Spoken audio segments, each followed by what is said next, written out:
Kozhikode municipal കോർപ്പറേഷനിലെ കൗൺസിലറായി തെരഞ്ഞെടുക്കപ്പെട്ട ശ്രീജാസി നായർ എന്ന ഞാൻ നിയമാനുസരണം നടപ്പാക്കിയ ഇന്ത്യൻ ഭരണഘടനയോട് യഥാർത്ഥമായ വിശ്വാസവും കൂറും പുലർത്തുമെന്നും ഭയാശങ്കയോ മമതയോ വാത്സല്യമോ വിദ്വേഷമോ കൂടാതെ ഞാൻ എന്റെ ഔദ്യോഗിക കർത്തവ്യങ്ങൾ യഥാവിധിയായും വിശ്വസ്തയോടും എന്റെ പരമാവധി കഴിവും അറിവും വിവേചന ശക്തിയും ഉപയോഗിച്ചുകൊണ്ടും നിർവഹിക്കുമെന്ന് മുരുക ഭഗവാന്റെ നാമത്തിൽ സത്യപ്രതിജ്ഞ ചെയ്യുന്നു.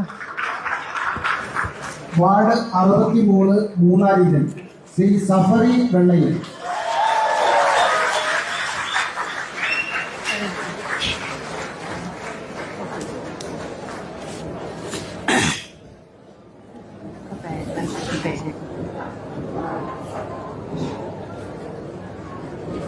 Okay.